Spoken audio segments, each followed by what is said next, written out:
선교사님, 감사합니다. 네, 여러분아, 경청해 주셔서 감사하고 또 우리 윤존수 선교사님 늘 좋은 도전을 주셨는데 오늘도 저희들에게 실천적 영성에 대해서 특별히 강조해 주신 본인을 보는 나는 기도 순례자다, 나는 작가 기록자다, 나는 선교 순례자다 이렇게 말씀해 주셨는데 자 여러분들께서 질문하시거나 또 덧붙이고 싶으신 말씀 편안하게 말씀하시기 바랍니다.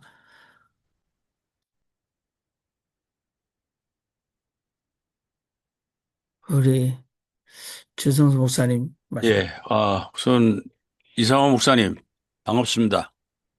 아주 이상호 목사님 오셔가지고 얼마나 반가운지. 요즘 이상호 목사님이 굉장히 그 영적, 육적 투쟁을 하고 계신데 오늘 승리하시고 오셨습니다. 정말 충심으로 환영합니다. 예, 저는 이 목사님 음, 이야기를 들으면서 이 목사님이 인간을 제일 중요하게 생각한다. 인간 이렇게 말씀하셨는데. 저는 여기서 조금 더 나가서 전 인간보다 인간이 부딪히고 있는 현실, 그것이 저에게는 가장 중요합니다. 인간이 부딪히고 있는 현실. 예를 하나 들어서요. 오늘 저희 그 조카 네 집을 갔다 왔어요. 근데 저희 집엔 애가 없으니까 저는 절손 가정입니다. 절손. 그래서 대가 없는데 그 조카네 집을 갔는데 애가 3학년, 1학년, 2살. 애가 셋이에요. 얘가 그 벌이도 시원치 않은 텐데 어떻게 살아가는가? 저는 이때까지 잘 몰라서 애가 셋이면 국가에서 뭐 꽤 나오는 게 있는 줄 알았어요. 근데 아무것도 없더라고요. 처음 날 때 500만 원 나오고 애 조금 할 때 얼마 나오고 뭐 이런 거고 없더라고요. 놀랐어요. 근데 이제 아무 수입이 없고 그러면 이제 뭐 나오는 게 있대요. 근데 조금 이제 벌면 없대는 거예요. 그래서 얘가 어떻게 살아가는까 앞으로 아주 그 고민이 그냥 머리에 꽉 차 있습니다. 그래서 어떻게 좀 얘를 도울 수 있을까 하는 제가 이제 걔를 오랫동안 못 봤기 때문에 이처럼 저는 현실입니다. 인간이 부딪히고 있는 현실. 그 사람을 만나면 만날 때마다 그가 어떤 현실 속에 살고 있는가. 아, 그것이 저에게는 관심입니다. 근데 유 목사님은 정말 좋은 데 사시니까 정말 고상한 문제를 가지고 생각하시고 제가 그럴 수 있는데 저는 이 처절한 삶의 현실 속에 살다 보니까 그런 것 같습니다. 예, 제 느낌은 그렇습니다. 네. 말씀 들어보니까 이 윤정수 선교사님 초월적 현실, 그 다음에 우리 지성수 목사님은 뭐 이렇게 또 말을 제가 장난처럼 합니다만 내재적 현실입니다. 인간이 매일 눈 뜨고 일어나서 부대끼는 내재적 현실. 네. 균형이 좀 있어야 되는데 초월 속에서도 또 초월적 내재 이게 예수의 삶이 그러지 않았나. 이거 굉장히 중요한 것 같습니다. 근데 우리 윤정수 선교사님의 히말라야에 뭐 시장통 같은 그런 분위기가 생길 수 없잖아요. 그 속에서. 근데 그 초월적 내재는 어떻게 가능할까 그런 고민이 되기도 하는데 다른 분들 우리 김성봉 목사님 말씀하시죠? 네. 그, 윤종수 목사님 아까 말씀하시는 가운데 발제 중에 나가랜드라는 그 인도의 북동부에 있는 조그만 주를 거론하셨는데 그 기독교인이 98%입니다. 근데 그 나가랜드 사람들이 우리 한국 사람하고 얼굴이 너무 비슷해요. 한국 사람이 가 있는 거예요. 그 DNA 유전자도 좀 확인이 됐을 거라고 생각하는데 음, 근데 그 사람들이 다 기독교를 영접했어요. 그 인도의 그런 상황 속에서 복음을 영접한, 그런데 얼굴이 모양이 우리랑 너무나 똑같은, 깜짝 놀라죠. 예, 그런 사람들이 그 인도의 북동부 쪽에 나가랜드라는 주에서 살고 있다. 예, 좀 관심을 가지고 또 연구하면은 도움이 많이 되지 않겠나 그런 생각 가져봤습니다. 이상입니다. 네.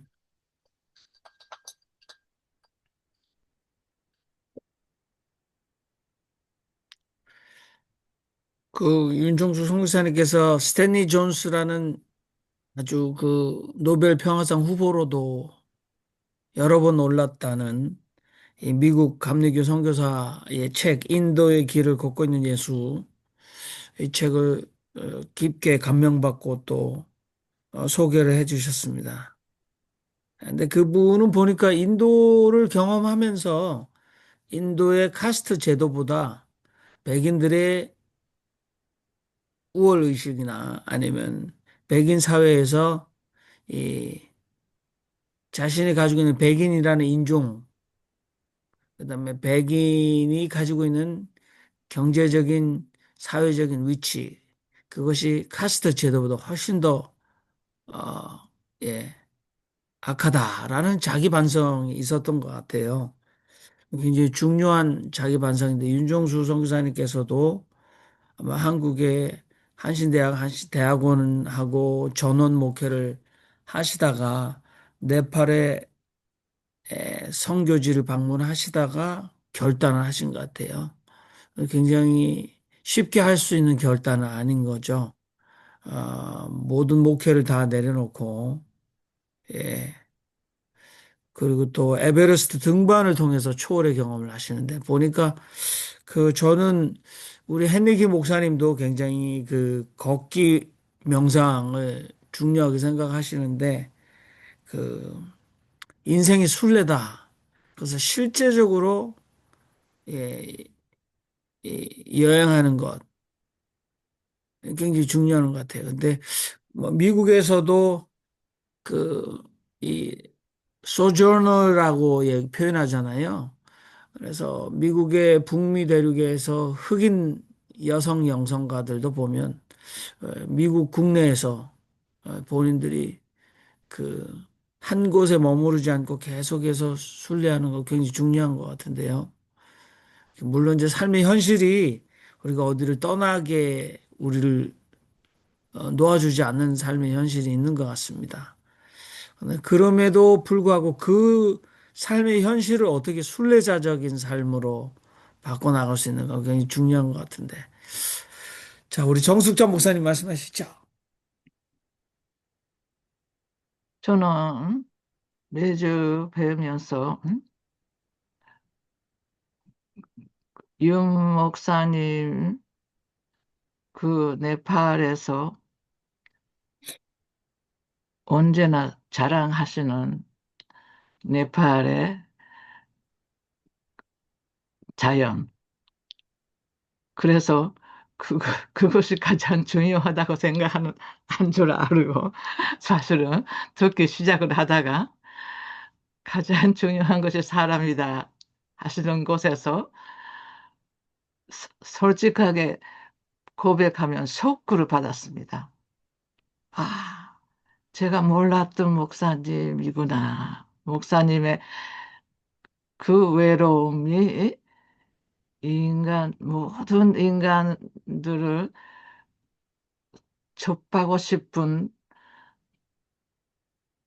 인간과의 만남 자체의 부족함, 뭐 이런 식의 표현을 했으면 죄송한 표현이지 몰라도 그것이 가슴에 저렇게 많이 있었던 것 제가 보지 못했구나 하는 그런 좀 반성을 했습니다.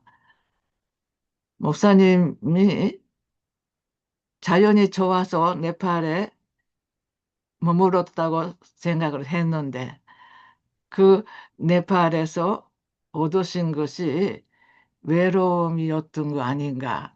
그거는 제가 오늘의 말씀 중에서 느끼는 고백이기 때문에 아니면은 아니라고 하셔도 좋습니다. 그렇지만은 제 마음속에 인도는 인구가 너무 많아서 제 인도에 가본 적이 있습니다만은 너무 쇼킹했던 것은 집이 없어서요.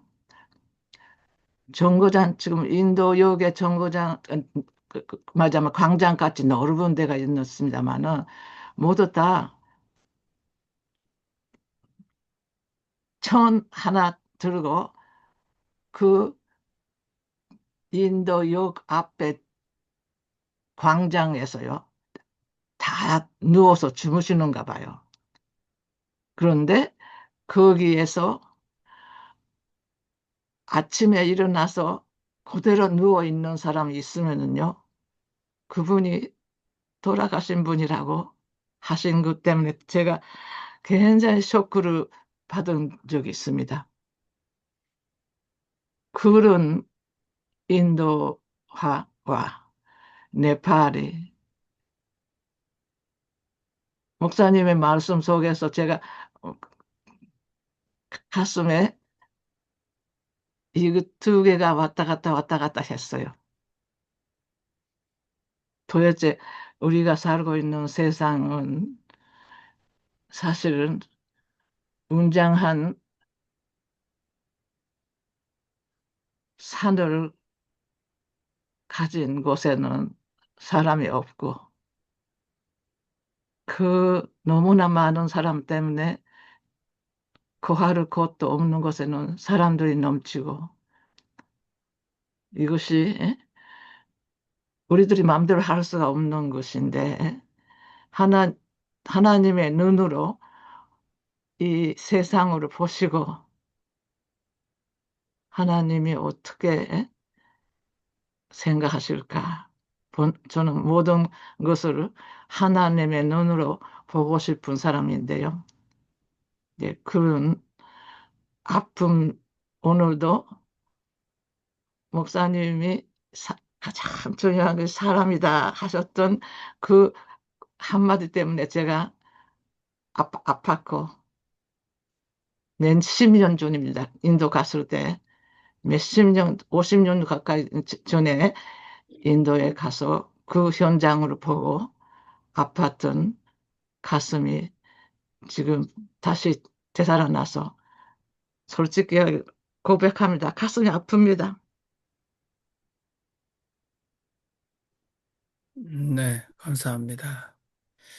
우리 이상호 목사님께서도 마이크 키시고 말씀을 좀 해주시면 따라볼. 네, 아, 예, 오랜만에 와서 인사드립니다. 공주세관교회 이상 목사입니다. 우리 윤 목사님이 오늘 출연해서 그 이전에 올린 어떤 저 광고에는 내용이 좀 다르지 않았어요? 이 정혜영 목사님이 너무 멋지게 만들어서 올리시는데 그 전에 올렸던 뭐에서 봤을 때 윤 목사님, 윤상 기사님에 대해서 더 관심을 끌게끔 했더라고요.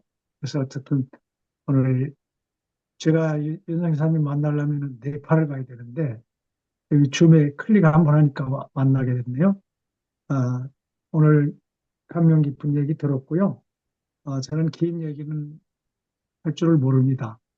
오늘 윤 기사님 얼굴 보고 또 아까 정수영 목사님 그 감동받은 얘기를 하셨는데 윤 기사님의 응답이 있었으면 좋겠습니다. 만나서 반갑습니다. 네, 이상호 목사님도 한국에 사는 다 오르시는 분이신데, 우리 산을, 이게 한신 목사님 들이시잖아요. 우리 예, 정석자 목사님도 그렇고. 근데 산을 오르는 분들은 참, 예, 아주 순전한 마음을 가지신 분들이 많다, 이런 생각이 드는데, 요즘에도 계속 오르시던데요, 우리 이상호 목사님. 요즘, 요즘 좀 뜸하고요. 예, 윤선 사님하고는 이제 제가 80년 1월 1일부터 목회를 했으니까 신학교에서도 봤고 아마 윤 선교사님이 80년부터 목회했다 그래서 더 오늘 동질감을 느끼네요. 얼굴 보여주면 더 좋겠습니다. 네. 네, 우리 84년도에 우리 윤정수 선교사님 아, 목사 안수 받으셨다고 그러시는. 네. 누구, 얼굴 누구, 어떤 분, 강충구 목사님이 아니면은 어떤 분 얼굴 보이? 이렇게 회중이 얘기했을 때 윤선생 교사님이 답변도 하고 그렇게 네. 진행하는 걸로 알고, 네네네. 예, 윤, 예, 예. 윤정수 선교사님 말씀하십시오. 우리 이상호 목사님 말씀하셨는데, 마이크 키시고 말씀하셨. 나는 이 윤정현 신부님 먼저 얘기하면 이제 그 다음에 내가 할게요. 네네. 윤정수 신부님 말씀하시죠. 작년에 카트만두를 갔어요. 우리 안나푸르나 그 ABC 걷기길 가는 그 여행 중에 제 카트만두에 들러라고 해서 들렀어요. 첫째는 제가 놀라운 거는 선교사들은 이제 복음주의자들이 많거든요. 그냥 은혜 베풀고 감동하는, 그다음 찬양하는 그런 것이 대부분인데 우리 윤 선교사님 저기 카트만두에 갔을 때 놀랐어요. 저는 일단 아이들을 모아서 이렇게 이 양육을 하더라고요. 어머니의 집 머더홈을 하나 하시고 또 여성 아이들을 이렇게 돌보면서 또 남자 아이들을 돌보는 파더홈을 해서 야 대단하구나 이거. 예? 선교사들이 사회 선교와 함께 하는 거 쉽지 않은데 하시고 계시더라고요. 그래서 놀랬고 두 번째는 이제 교회 개척을 여러 곳을 하셨는데 가는 데마다 사람들이 많아요. 신자들이. 그리고 얼마나 이 윤석열님을 좋아하는지 놀랐어요. 하여튼. 그리고 세 번째 놀란 거는 현지인보다 더 네팔 말 잘해. 설교도 더 잘하고. 야, 거기 있는 사람들에게 그 네팔로 하는데 웃기기도 하고 막 질문하고 또 이렇게 철학적인 그런 어떤 질문을 하고 이 얘기를 끌어내고 하시는 모습에 야 이래서 이렇게 교회 개척에 사람들이 많이 오는구나 그런 걸 느꼈어요.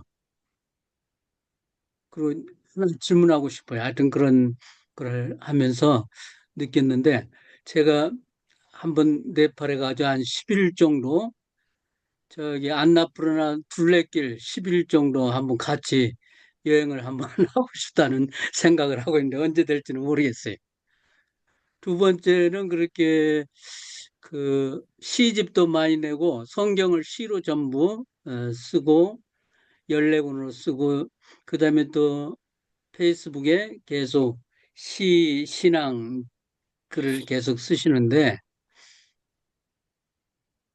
특별히 깨달은 순간이 있었는지를 묻고 싶어요. 하나님과 일치됨이라. 영성의 길은 깨달음이 중요하잖아요. 그런 우리에게 그때의 마음, 그때의 기쁨 그런 것이 있었는지 좀 질문하고 싶네요.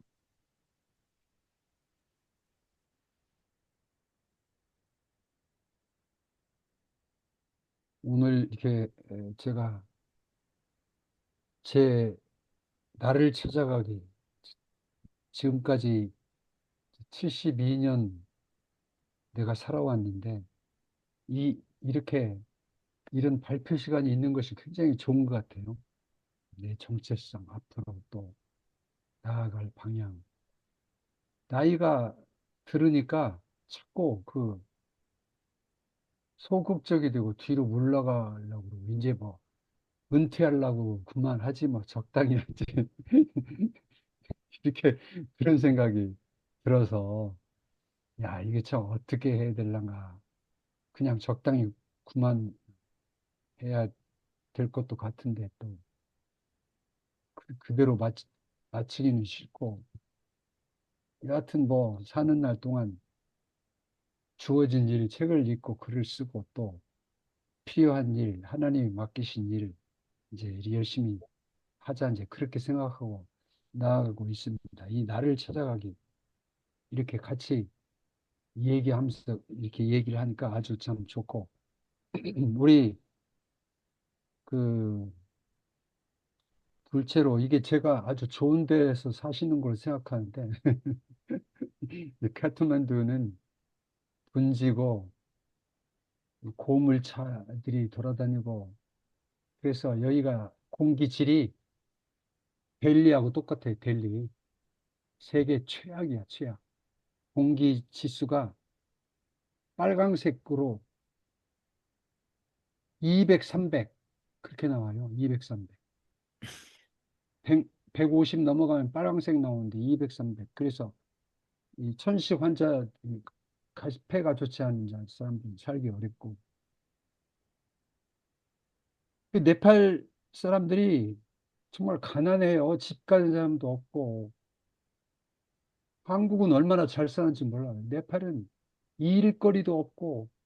지금 그 교사들, 학교 교사들이 한 달간 해서 20만 원 받아가지고 카트만두에서 집 한 칸 빌리려면 방 한 칸이 4만 원인데 두 개 빌리면 8만 원에다가 뭘로 애들을 가리킬 수가 없기 때문에 가정의 한 명은 외국에 나가서 노동을 해서 벌어와야 살 수가 있어요. 그래서 가는 거예요. 한국에만도 5만 명 이상이 나와 있고 세계적으로 네팔의 디아스포라가 800만입니다. 800만. 그러니까 네팔 자기 나라에 대한 어떤 자부심, 자존심 이런 거 없고 그냥 용병으로 가서 거기서 그 나라 시민권 받아서 거기서 살면 최고인 거예요. 이런 상황이고 네팔 교회도 정말 가난하고 이 헌금 할 수가 없고 먹을 집도 없고 먹을 건데 헌금 하는 게 한국 돈으로 한국 돈으로 100원 많이 많이 하면 50원 100원 50원 10원 이렇게 헌금해서 네팔 교회는 목회자들도 노동을 해야 되고 염소 키우고 그 건축 현장 가서 일하고 그렇게 해야 먹고 살 수가 있어요. 그러니까 자 그러면 어떻게 해야 되느냐? 그러니까 네팔 크리스천들이 하나님만 의지하고 하나님 앞에 나와서 기도하는 것밖에 없어요. 하나님이 은혜를 베풀어야 살아요. 한국 사람은 하나님 은혜가 없어도 먹고 살아요. 그러나 네팔 사람은 하나님 은혜가 없으면 살 수가 없어요. 그러니까 나는 가난한 자의 영성, 가난하지만 더 간절히 하나님께 기도하고 붙들고 어떤 가난한 자의 순수성, 그런 영성을 키워가야 된다. 이제 이것이 하나의 뭐 위안이나 도피처가 될 수도 있을지도 모르지만 여하튼 가난하기 때문에 하나님이 더 사랑하고 가난하기 때문에 하나님께 기도하고 그래서 천국에 먼저 간다. 천국에 아랫목에 가는 것이다. 이제 이렇게 생각을 합니다. 가난한 자의 영성. 아까 우리 지성수 목사님이 질문을 하셨는데 정말 가난한 사람들이기 때문에 하나님과 가깝고 예수님을 영접하고 이제 그렇다고 보고. 그다음에 아까 그 우리 정영민 목사님이 카스트 얘기를 하시는데, 그러니까 실제적으로 선교사들이 백색 카스트에 쳐져 있어요. 백색, 자기들은 하얀 거야. 조금 검은 사람들은 그 컴플렉스, 블랙 컴플렉스 있어가지고 조금 얼굴 힘을 거는 사람을 좋아하는 거예요. 백색 카스트에 있어가지고. 특별히 미국의 보수 우파, 복음주의, 근본주의, 기독교 완전히 백색 카스트야, 백색 카스트. 평등의 정신은 어디가 있는가? 아니, 얼굴의 색깔이 그게 무슨 그런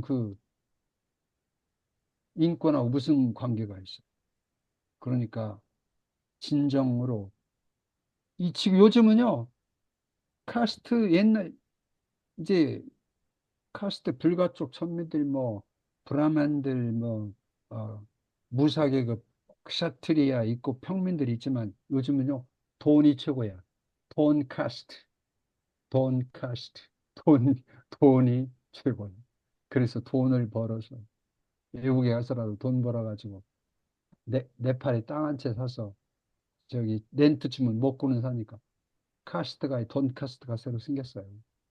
그러니까 이런 상황 속에서 이게 정말 어떻게 예, 신앙을 지키고 선교를 하고 전도를 하고 어떻게 하나님의 나라를 세울 것인가 이것은 정말 어려운 문제입니다. 저는 이제 그러니까 저는 깨달음이라는 것이 이제 정말 위대한 자연 속에 벌레 같은 먼지 같은 나를 발견하고 그 나를 땅에 내려놓고 하나님 앞에 무릎 꿇고 경외하는 그런 경험이 참 많이 있어요. 자연 속에서. 그리고 실제적으로 뭐 어렸을 때는 이제 뭐 기도하고 은혜 받고 그랬지만 저는 그렇게 생각합니다. 이게 깨달음이라는 것이 계속해서 자기를 수행하고 자기를 발견하고 자기를 가다듬고 죽을 때까지 이 영성의 칼날 위에 서서 그렇지 가지 않으면 언제 언제 넘어지고 언제 타락하고 언제 예? 교만해지고 언제 예수님 배반하고 언제 그렇게 될지 모른다. 그게 제 깨달은 죽을 때까지 칼날 위에 서서 제대로 참 오명을 남기지 않고 더러운 이름을 남기지 않고 참 살아야 되는데 항상 그 수행자의 정신으로 그렇게 살아가야 된다. 저는 그렇게 생각을 합니다. 네. 감사합니다. 우리 아주 윤정현 신부님 좋은 질문을 해주셔서 제가 초기에 여러분들 앞에 초월적 내재나 내재적 초월이 어떻게 가능한가 우리가 저도 이 윤정수 선교사님 뒤에는 늘 히말라야 설산이 있어가지고 저 자연 속에서 무릉도원처럼 저 자연 속이구나. 그런데 이 카트만두의 이 대기 오염 정도 그 속에서 어 20만 원의 월급으로 가족을 부양해야 하는 가장이나 또 함께 일을 해야 되는 그리고 세계 800만의 네팔 이주자들. 그래서 지금 저는 이게 초월적 내재와 내재적 초월이 공존하고 있다 히말라야에서는. 그런데 지금 그렇다면 우리가 민중신앙에서 민중들의 자기 초월의 힘 어디에나 있지 않습니까? 시장에서 살아가는 우리 이 지성수 목사님이 그 발을 잃어버린 사람이 고무 타이어를 발바닥에 감고 시장을 그 어, 비로 이렇게 진창이 된 시장 바닥을 자기 다리 없이 고무 타일을 끌면서 우리에게 필요한 수세미, 고무장갑을 팔고 있는 그 현장. 그것과 네팔 민중의 자기 초월의 힘이 일어나는 일상, 그 다르지 않다. 그런데 아까 윤종수 선교사님이 괴낙의 일상이라는 시를 이 수많은 시 중에 왜 그걸 소개했을까라는 의문이 풀렸습니다. 그러니까 네팔은 삶 자체가 수행이군요. 수행입니다. 이 백인들이 편하게 돈 걱정이 아니라 오늘은 무엇을 어떻게 더 맛있게 먹고 어떤 패션으로 내 몸을 걸칠까 그 고민도 아닌 그 고민을 하고 살아가는 사람들은 절대적으로 경험할 수 없는 일상적 수행의 영성 그것이 네팔에 존재하는 것이 아닌가 그것이 우리 윤종수 선교사님을 계속해서 붙들고 있다 이런 생각을 좀 저는 잠시 말씀을 들으면서 해봤습니다. 자, 여러분 비슷한 경험이나 또 그런 것을 해주실 수 있는 분들은 얘기를 해주셨으면 좋을 것 같고 우리 김성봉 목사님은 또 특별히 대마를 이렇게 농사 지으면서 저쪽 일상도 쉽지 않은 일상 같은데요. 그 자연, 저 농사가 사실은 다석 유영모 선생님이 가장 귀하게 봤던 농부의 삶인데 김성봉 목사님 때로는 불편한 몸을 이끄시고도 대마 농사를 양평에서 처음으로 정부 인가를 받아서 지금 이 대마 복음이 세계적으로 좀 번져가려고 하고 있는데 저 이야기도 대단한 이야기다. 본인이 열심히 농사 지었는데 그 대마의 줄기와 뿌리가 병원을 찾지 못하는 또는 고질적인 어떤 통증으로 시달리는 많은 분들이 효험을 얻고 숙면을 취할 수 있는 그런 이야기를 들으면 저분의 노동에도 힘이 나지 않을까 그런 생각이 듭니다. 저 혼자 계속 떠들고 있는데 여러분 마이크 켜시고 계속 말씀하시고 우리 지성수 목사님은 조카의 삶을 보고 아이 셋을 한국에서 기르는데 호주나 미국 같은 복지가 없는데도 이 아이를 어떻게 양육하고 기를까라는 그런 고민에 빠져 계신데 저것도 일상적 수행의 영성이 아닐까 하는 생각을 하는데 여긴 참 대단한 분들이 많이 계십니다. 우리 특히 한신 목사님들, 감리교 목사님들, 또 성공의 우리 신부님 계신데 저같이 이렇게 가장 쓸데없는 극우의 총신 나온 사람은 별로 없는데 아무튼 대단한 가르침들을 그래도 신학교에서 받으셨어요. 여러분들이 받으셨던 신학적 교육이 결단코 헛되지 않다 이런 생각을 하는데 아무튼 그래도 또 우리 신학 교육과 늘 이 공식적 신학 교육 없어도 우리 양보영 선생님이나 김순상 선생님, 그다음에 최주석 선생님은 또 우리에게 좋은 자극을 주시는데 아무튼 마이크 켜시고 말씀 좀 해주십시오. 우리 김승산 선생님은 여기서 자연과학을 또 말씀하실 수도 있겠다 싶은데 자연과학이 여기서 들어갈 수 있습니까? 우리 양보영 선생님도 말씀해 주시고 아니, 저는 그 말씀을 듣는 동안 상상도 못하는 그런 그 느낌을 받았어요. 근데 참 누군가 어디 휠이 꽂히면 주위의 모든 방해들이 다 없어지는 게 우리 하느님의 은혜라면 은혜지 않을까 이런 생각도 해봤습니다.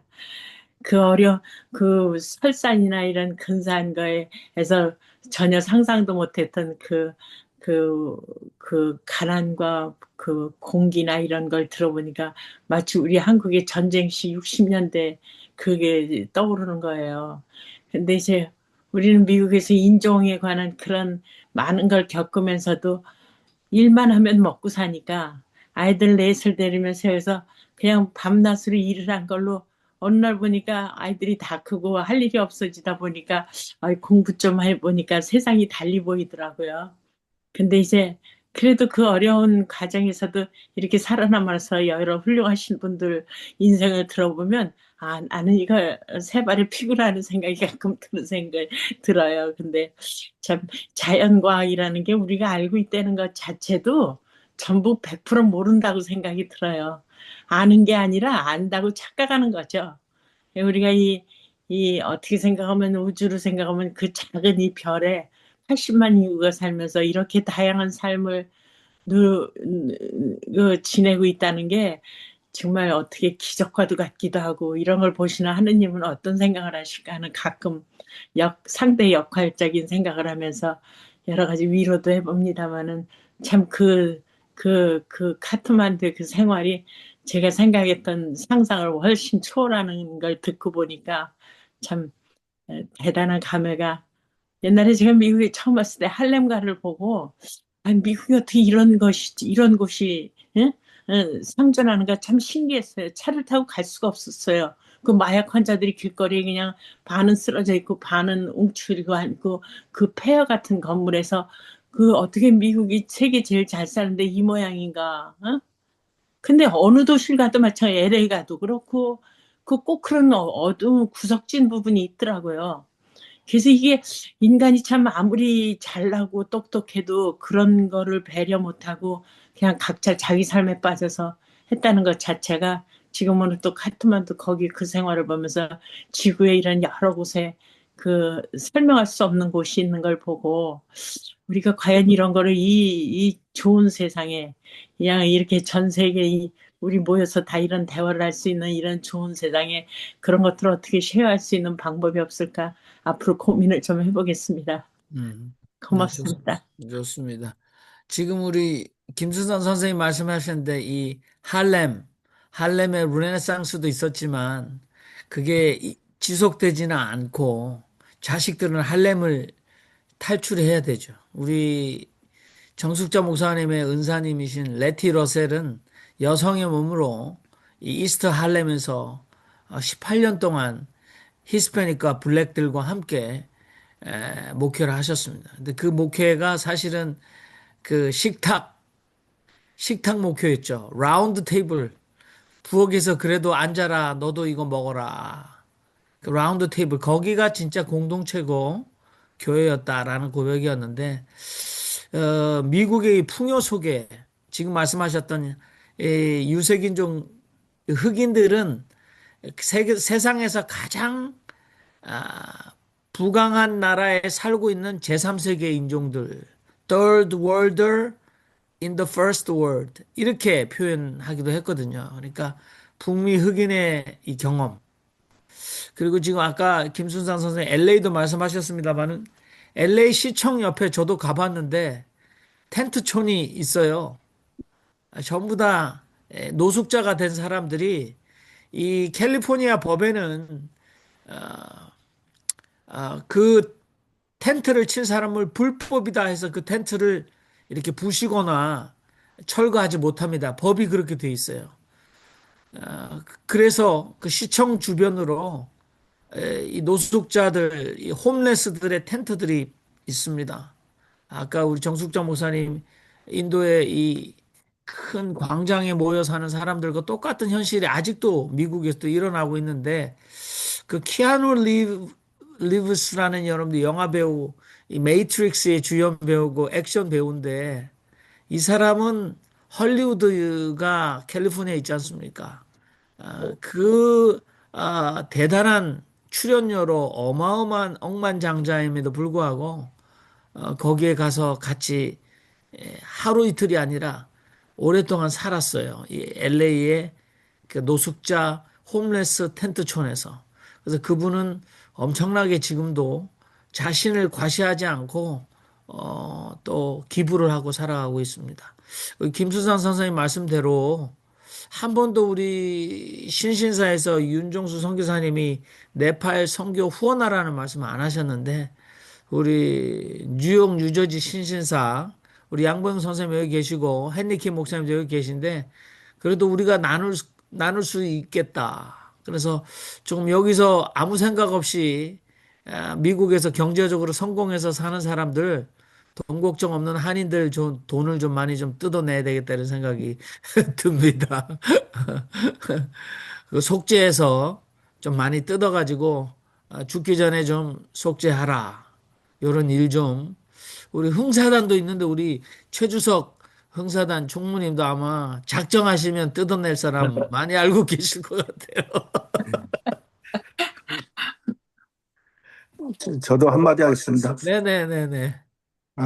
뭐 질문하기 전에, 그 카트만두 기사가 하나 본 적 있는데, 그 800만 명이 이주 노동자인데 매일 그 노동하다가 죽는 사람들이 비행기를 온대요. 그래서 매일 시신을 그 수습하고, 유가족이 와서 이제 모셔가고 이러는 게 허다되는 거예요. 매일 몇 구가 생기고 몇 식구가 다 되는 경우가 많고, 물론 그 외에도 다치는 사람, 병든 사람 일하다가 그게 뭐 허다하다는 얘기를 들었어요. 그래서 그 열악한 상황을 알고 있는데, 제가 이제 질문하고 싶은 거는 그 선교사님 입장에서 그 기독교하고 그 힌두교가 대부분 네팔에서는 힌두교의 그 믿는 사람들하고 우리 개종을 시키는데 그 접목할 수 있는 부분이 있고,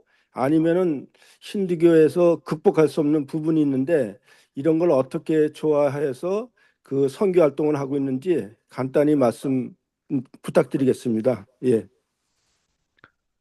네, 윤정수 선교사님 마이크 키시고, 네팔은 아무래도 이제 불교가 더 많은 거 아닌가. 근데 샤머니즘도 많고, 그리고 인도의 힌두교.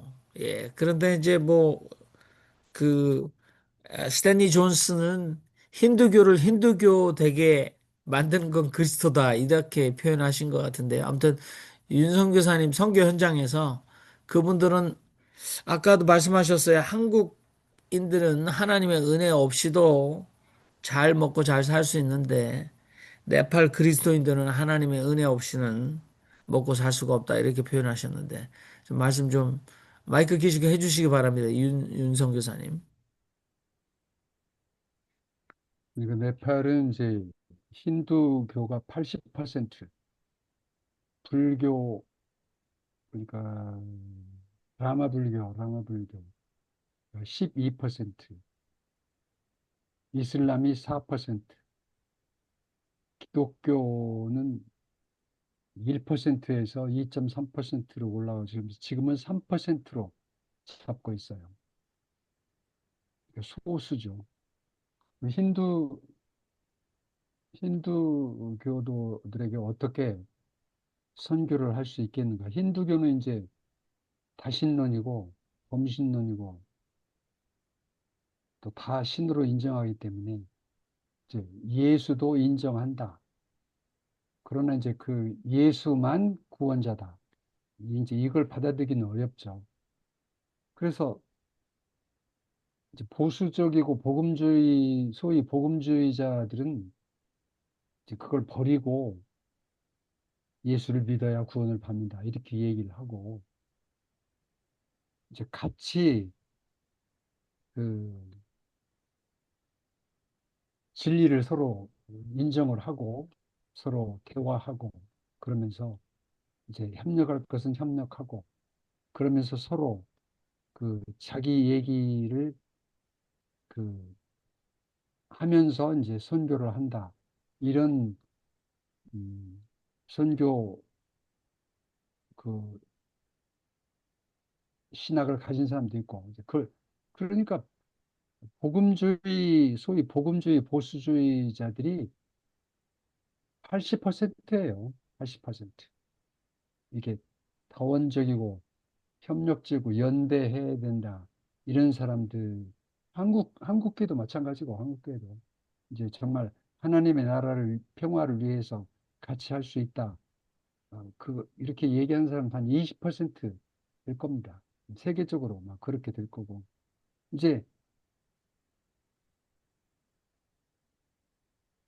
그렇게 그 보수 복음주의자들이 많은 상황 속에서 이제 어떻게 선교를 할 것인가. 이건 굉장히 조심스럽죠. 조심스럽고.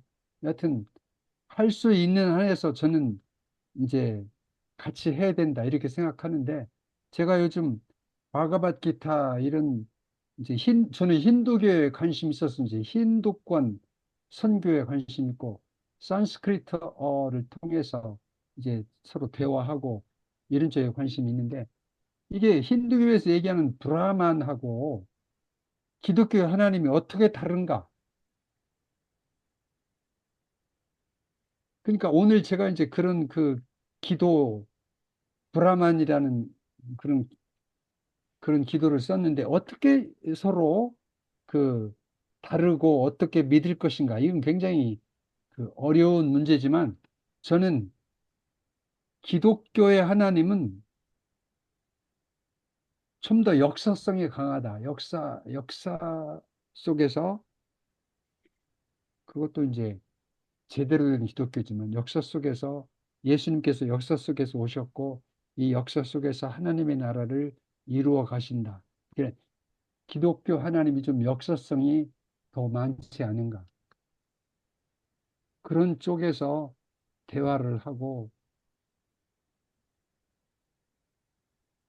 그럴 수 있겠다. 그렇게 생각하고 그러나 이 힌두교 신앙들이 우상 섬기고 미신적인 게 굉장히 강해요. 그러니까 그런 것들은 좀 힌두교 안에서 좀 더 깊이 있게 다져져야 될 것 같다. 힌두교도 개혁하고 그러니까 힌두교도 기독교를 통해서 더 진리에 가까워지고 서로 대화하고 협력해서 하나님의 나라를 이루어가는 거다.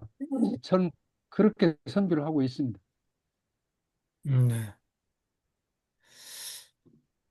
제가 그 영국 쪽에서 이게 국교니까 영국 성공회는 영국의 뭐 물론 상징적이다고 왕실 국립 이런 그 선교협회가 나갔는데 인도가 아마 서부 인도 쪽에는 사실 유대인들 상인들도 굉장히 오래전에 정착해서 향신료를 팔고 수입하고 했기 때문에 인도로 간 예수라는 이야기도 나오지 않았을까. 이미 예수 시대에도 유대인 상인들이 서부 인도에 있었다라고 얘기하는 것 같은데요. 저는 그 선교사들이 가면서 인도의 힌두교도들과 처음 만났을 때에 어, 힌두교도들이 도전하는 질문이 기록된 게 있어요.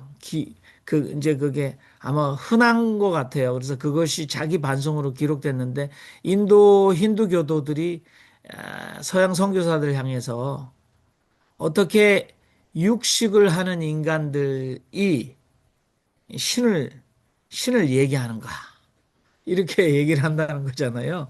그러니까 우리는 뭐 지금 어떤 꺼리낌이 없잖아요. 소고기를 먹는 거에 대해서. 근데 이제 아, 인도 쪽에서는 철저히 이제 힌두교 쪽에서는 철저히 정통 힌두교 신학에서는 그만큼 이 동물 또는 짐승을 자기는 먹지 않는 거죠. 그러니까 거기에 굉장히 걸림돌입니다.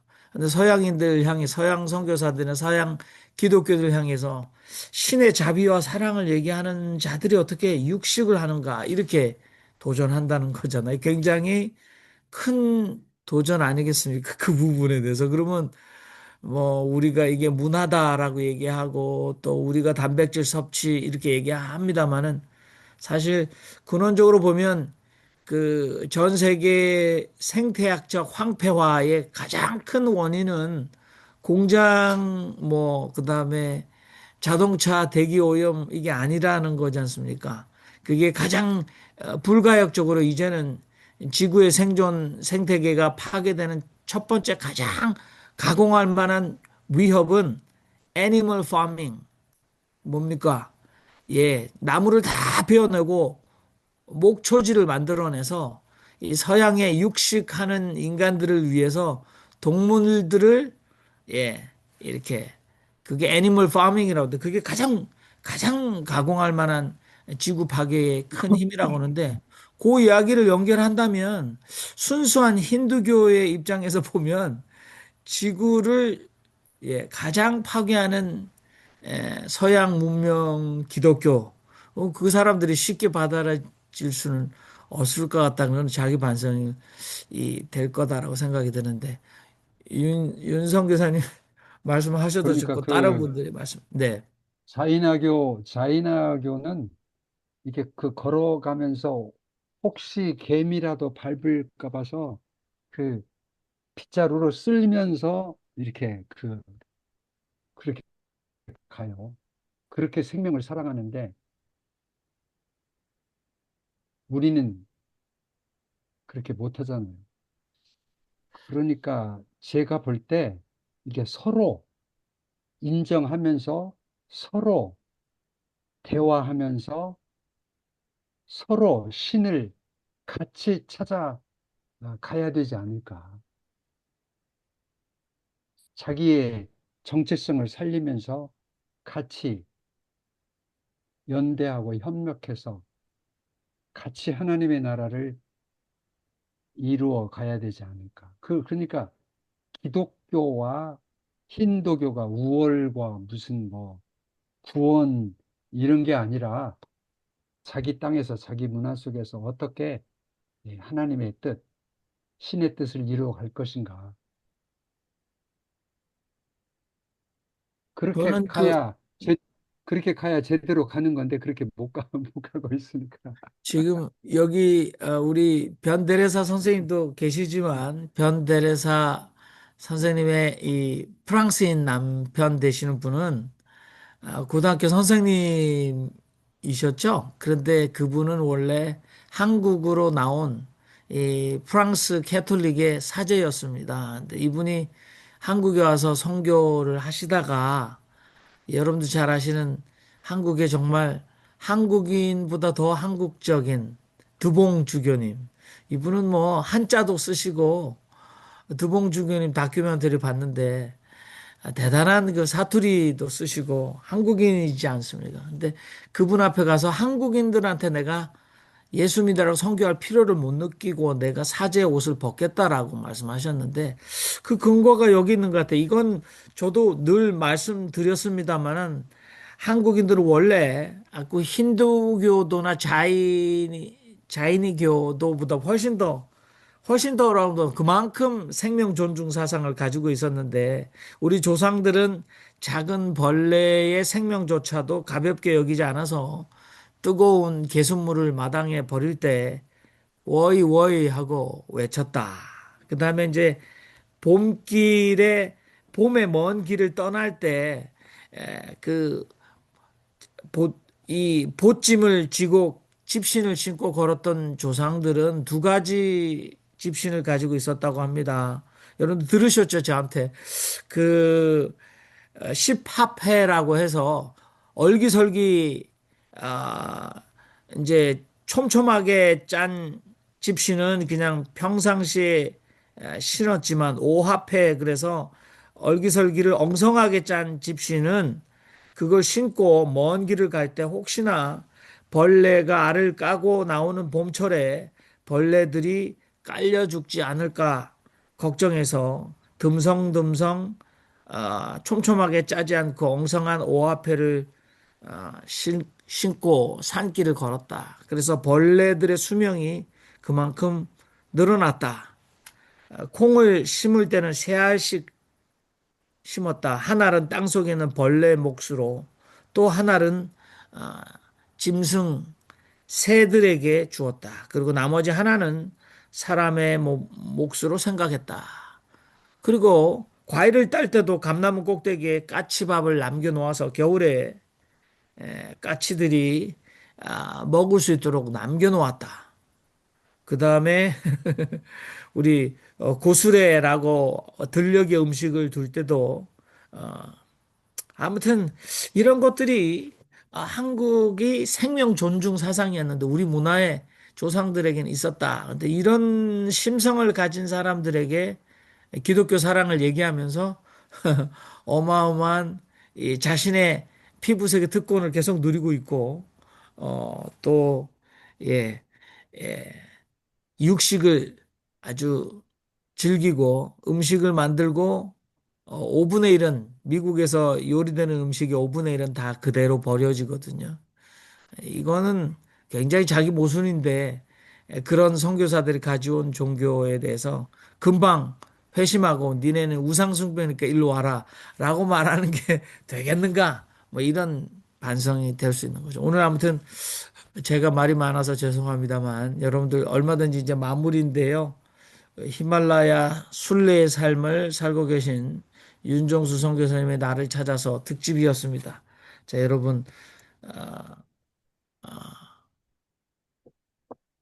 우리 윤 선교사님 마무리 발언이나 다른 발언 하실 분 해주시고, 오늘은 뒤풀이 담화로 이어지도록 하겠습니다. 윤 선교사님, 저희들에게 이게 저희 신실사를 지켜보면서 이게 행동하지 않는 양심은 하면서 저희 옆구리를 많이 걷어차셨어요. 신시사 맨날 모여서 말만 하고 있는데 이러지 말자 그러시는데, 에, 물론 저희도 열심히 각자 삶의 자리에서 누구보다도 열심히 살고 계신 분들인데, 그래도 이 네팔 선교와 연관해서 마지막 말씀을 좀 저희들에게도 좀 해주시죠. 윤성 기사님은 선교비를 이렇게 한국에서 어떤 분들한테 이렇게 후원을 받으십니까? 아니면은 뭐, 저는 그 교회에서 저를 후원하는 교회들이 좀 있고요. 그리고 이제 개인 후원자들이 좀 있고, 또 특별히 이제 그 네팔에 가난한 교회들, 예배 처소가 없는 교회들, 작장이나 그 가축우리 이런 데서 그 방 빌려가지고 드리는 그런 그 교회들을 위해서 이제 예배 처소를 짓기 위해서 후원하는 그런 그 분들이 많이 있고, 그래서 네팔 교회 예배 처소를 세울 수 있도록 그렇게 하고 있고, 저는 이제 우리는 기장의 선교 정책은 코디네이터예요. 코디네이터. 협력자.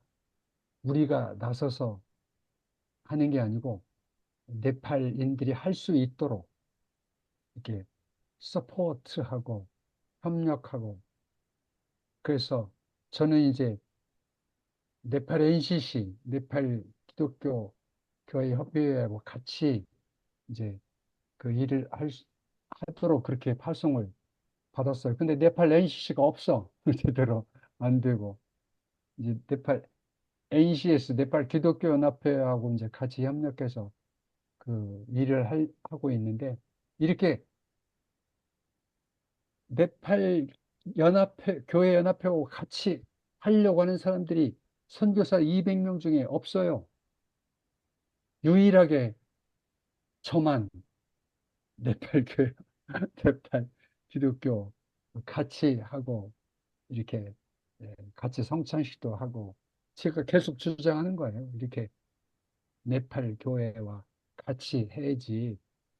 선교사들이 자기가 나서가지고 막 짓고 자기가 뭐 개척하고 자기가, 그리고 나중에는 이양하잖아. 이양. 이제 한국으로 갈 때 나머지 다 넘기고 그 재산 싸움하고, 네팔 교회 할 수 있도록, 네팔 목사들이 할 수 있도록 이렇게 협력하고 이 기관하고 같이 이제 그렇게 사역을 하고 있습니다. 여하튼 저는 이제 우리 이런 얘기 실제적으로 이렇게 제가 이렇게 정리하고 그러니까 참 좋아요. 이렇게 제 얘기를, 이런 얘기를 선교사들한테 못해요. 저기 그 어저께 제가, 그저께인가, 열대의 묵시록 이런 다큐멘터리를 봤는데, 이 브라질에서 일어나는 소위 복음주의자들이 어떻게 그 브라질을 망쳤는가. 정말 부끄럽고,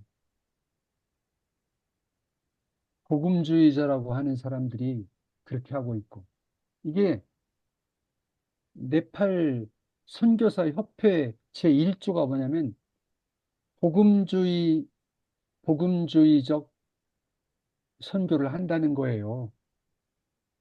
그러니까 진짜 우리가 진짜 복음주의적 선교를 하는 거지. 우리가 예수님 정신으로 어?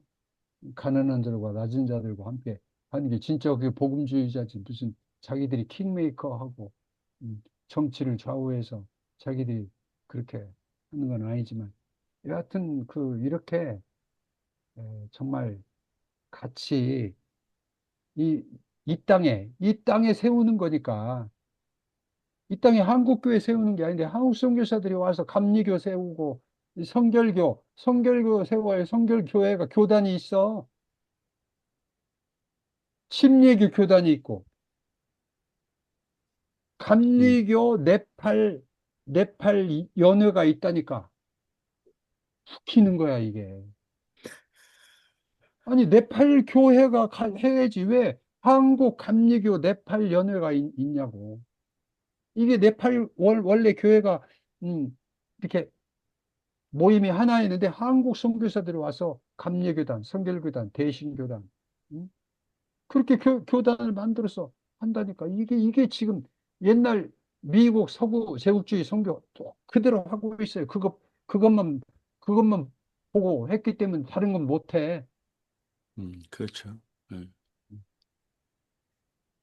그러니까 내가 이런 생각 가진 사람이 내가 나서서 이게 막 소리치고 해야 되는데 이게 또 나 혼자 그렇게 하면 또 완전히 안 되지.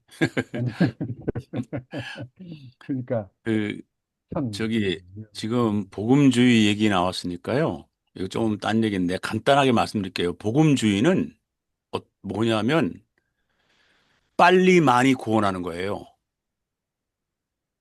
한마디로. 그러니까 빨리 많이 구원하려니까 뭐가 필요한가요? 돈이 필요한 겁니다. 그러니까 복음주의 이퀄 돈이에요. 그러니까 아닐 수가 없어요. 그럼 빨리 많이 구원해야 되는데 이건 철칙입니다. 그러니까 어쩔 수 없어요. 그런데 그냥 놔둬야지. 그 사람들하고 싸워서 될 일도 아니고 설득해서 될 것도 아니고. 그러니까 이게 정말 예수님의 뜻을 받들어서 정말 올바르게 정의롭게 하나님의 나라를 위해서 이렇게 나아가는 그런 그 사람들이 모여서 기도하고 모여서 협력하고 모여서 이게 하지 않으면 이게 이 소위 그런 사람들은 막 때를 지어서 하고 있는데 이 정말 그런 그 방향을 가지고 나가는 사람들은 극히 적어요. 극히 적어. 이거 어떻게 해야 될지 모르겠어. 복음주의는 기독교의 가장 큰 적이요, 암이요, 어?